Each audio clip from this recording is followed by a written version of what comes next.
Ladies and gentlemen of the Action Army, what is going on? And welcome to another episode of Answers for Athletes. In today's video, we have a question from eCrop UZ4PW, who says, does stretching make you faster or jump higher? So these kind of go hand in hand. We're going to say, does stretching help you improve athletic performance? Is it going to make you faster, more explosive, jumping higher, etc.? Static stretching. There's a ton of fog and some misinformation. Not too much anymore, but there's a ton of misinformation and mistiness and cloudiness around static stretching, and I have a ton of chicken scratch and scribbles and bullet points that I want to go over just so that I can cover all my bases and give you the answer that you need so that you can go and either stretch or not stretch. What are we going to do? Before I give you this, make sure that you comment JUMP, J-U-M-P, down below in the comment section for a free bodyweight vertical jump training program. Like this video, subscribe to the channel, and leave your question down below if you want me to answer your question in a video just like this. So we always have to start with a story about me because my ego is so large. I'm kidding. But I can remember being 10 years old. I used to play football for the Southside Sabres. I played football. And I remember the first day we did some static stretching before practice, and I was looking around and I could see that I wasn't as flexible as everybody else. I remember we were doing a straddle hamstring stretch, and I was looking at all these other kids and I was like, holy shit, like this one kid could put his leg, he could almost do a split. All these little kids at 10 years old, and we understand that, like, look at babies. Babies are obviously more flexible. Children are more flexible. And then as we become adults, teenagers, and we grow into adults and we stop moving as much and we aren't as active as adults, we start to get tight and lock up. So babies, children, kids, teenagers tend to be more flexible. But at 10 years old, I still was not flexible. I remember not even being able to touch my toes at 10 years old. And I still cannot touch my toes to this day.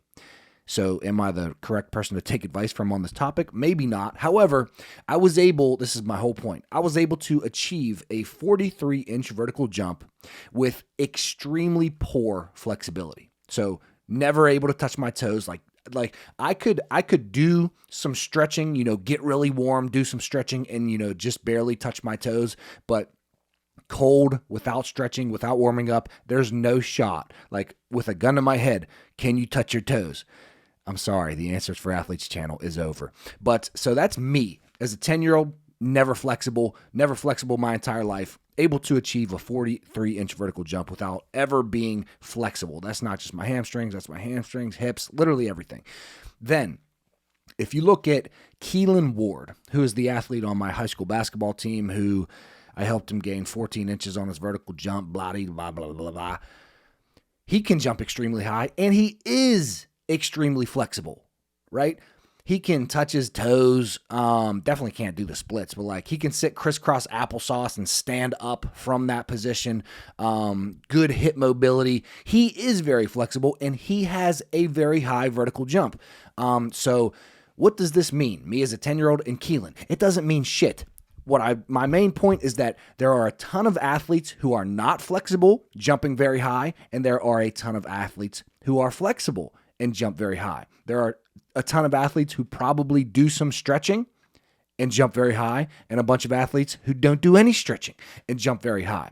So that is the first point that I want to make. The second point that I want to make is that indirectly, you are going to need a certain level of mobility and flexibility to jump high.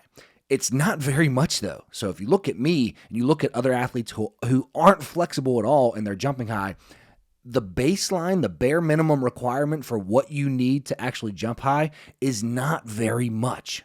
However, is more going to be better? It could be. You are going to need, I want to separate static stretching flexibility from mobility, because a lot of the stuff that I could talk about could be, related to mobility. Like you need, good, decent ankle dorsiflexion, hip mobility, et cetera, et cetera. But, the rectus femoris, when you're doing your penultimate, you're going to need to have a certain level of flexibility there. But there is a certain level of flexibility that you are going to need to get into the positions needed to jump high and run fast, but it's really not much. Like when you look at a sprint and you look at a vertical jump, it's not that much flexibility that you need. So that's my next point. There's some, but the baseline, the bare minimum requirement is not very much. This point that I'm going to say next might shock some of you, but don't be fat. Yes, don't be fat. If you have excess body fat, your body is going to make it harder for you to get into lower, deeper, full range of motion positions. Why? Because especially when you're playing sports, if you have excess body fat and you're overweight and you're trying to get into these deep positions when you're playing basketball, for example. So we'll just separate, jumping high very quickly from getting low while playing basketball, change of directions, handling, getting into these deep shin angles, these low shin angles. Sorry, my baby's crying and it's throwing me off a little bit. However, he's with his mother. He's not by himself. But what was I saying? Your body doesn't want to be fat. Excess adipose tissue, excess body fat is going to make it harder for you to get into deeper ranges of motion, just because in those deeper ranges of motion, when you're playing basketball, cutting, all this stuff, you are producing very high forces at very fast speeds, and any excess body fat is just simply going to make it more dangerous for you to do. So the nervous system is actually going to make it harder for you to get into those deeper ranges of motion and produce that high force at high speeds, because you have that extra weight, and it is simply just more dangerous. So that's a point that I wanted to make. Don't be fat. Number one, it's going to be harder for you to get into those deeper ranges of motion. Number two, relative strength is a huge key for jumping high. And any excess body fat is just going to make it harder for you to jump high. As I always say, whether it's 20 pounds of muscle, like if you're a bodybuilder, or 20 pounds of fat and adipose tissue, it's exactly like putting on a 20-pound weight vest and trying to jump your highest.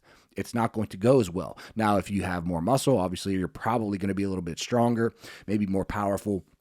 But if you have 20 pounds, 10 pounds, 5 pounds of excess body fat, it's just going to make it that much harder for you to jump high. And it's going to make it harder for your body to allow you to get into those low positions. Next, what does static stretching do? Static stretching, similar to foam rolling, this is the positive, right? Everything that I said so far about static stretching is no, it's not going to do nothing for you. Don't static stretch. That's not what I'm saying.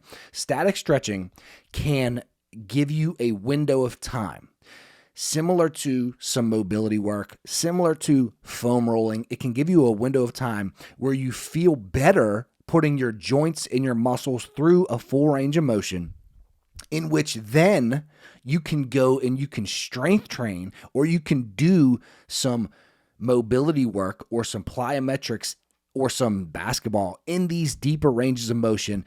And that is when we strengthen and we train in those deeper ranges of motion, that is when everything gets locked in and cemented in.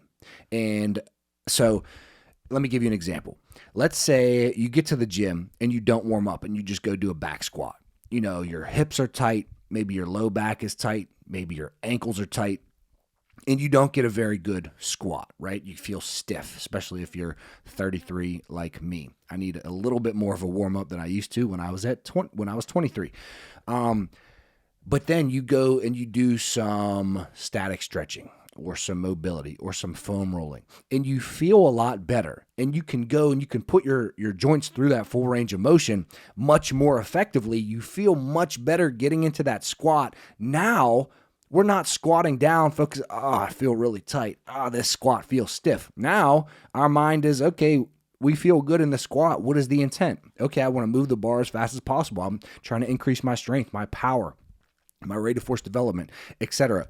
So, static stretching, if it makes you feel good for a period of time, and you can get your body, your joints, your muscles into a full range of motion to then go and do some slow strength or some fast strengthening at higher speeds, then everything is going to get cemented in, and that is where adaptations are going to occur. But the adaptations come on a muscular level, on a tendon level, on a central nervous system level. Not so much that static stretching is the thing that is going to make you jump higher.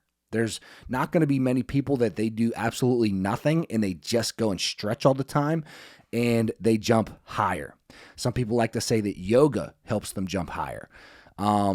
Yoga is not just stretching. Yoga is a ton of isometric holds. If you ever did yoga, and you have an instructor who is, tough, yoga is hard. Go do hot yoga. It's hard.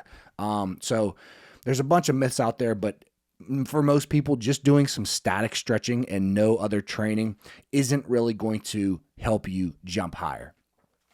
Very quickly, going off of the point that static stretching can give you a window of time to then go and strength train at slow speeds or fast speeds to cement everything and lock everything in. Static stretching, there's been a ton of studies, has been shown that if you go and you static stretch and then you try to perform well or sprint fast or jump high, static stretching before that training or before that jump test or sprint is going to make you perform less well. That's a terrible term. For lack of a better term, it's going worse. It's going to make you perform worse. Don't know why I had a brain fart right there. But after that, those studies came out. More studies came out that said, well, wait a minute. If we static stretch first and then we just go my goodness, I can't talk. If we static stretch first and then we just go and we do a dynamic warm-up, things come back to baseline, and then we go and we do a jump test or we sprint, and everything is back to baseline, and we can jump high, we can sprint fast. And the decrease from static stretching and then you go and you try to jump high, it's very minimal. But if you do static stretching before your basketball games or before you're going to go sprint or try to jump your highest, make sure you do a dynamic warm-up after, and you will be fine. This is the last thing that I'm going to say. In order to jump higher or run faster, you need to create adaptations.